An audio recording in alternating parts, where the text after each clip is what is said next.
Le chêne liège se trouve au cœur du bourg de la Bretonnière-la-Claye. Celui-ci est extraordinaire à plus d'un titre.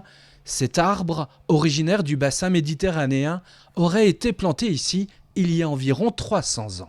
Ça reste toujours une légende et pour autant on imagine que cette légende s'appuie sur des faits avérés. Il s'agirait d'un missionnaire qui nous aurait rapporté ce beau spécimen, sans doute beaucoup plus petit à l'époque, qui l'a implanté ici où nous sommes, à l'arrière de la mairie et surtout dans ce qui était autrefois l'ancien jardin du presbytère. Avec ses 17 mètres de hauteur pour 3,60 m de circonférence de tronc, l'arbre affiche un beau port naturel avec son houppier arrondi.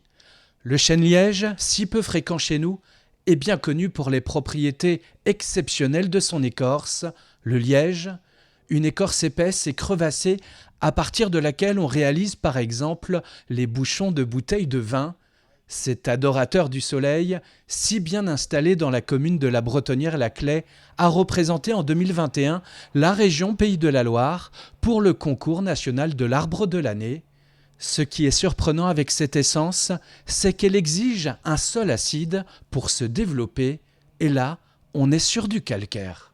On est bien sous un sous-sol calcaire, alors que ces arbres, on les caractérise de calcifuges, donc ils n'aiment pas le calcaire en théorie, donc ça reste effectivement mystérieux d'avoir un arbre d'une aussi belle ampleur sur un sol qui a priori n'est pas son sol de prédilection, donc sans doute qu'il a trouvé une veine qui lui convient parfaitement. Ce chêne liège vendéen qui respire la bonne santé est l'un des plus beaux du pays, si bien qu'en février dernier, il a obtenu le label Arbre remarquable de France. Un arbre peut être très remarquable aux yeux de quelqu'un et beaucoup moins aux yeux d'une autre personne.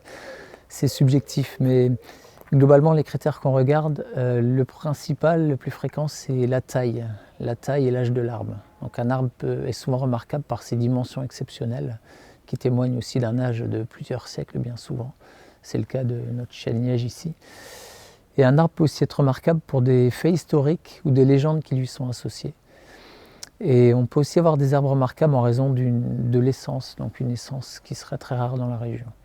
Pour sa rareté ici, pour son âge, pour sa majesté, le chêne liège de la Bretonnière-la-Claye est de loin le plus impressionnant des êtres vivants de cette petite commune de Vendée.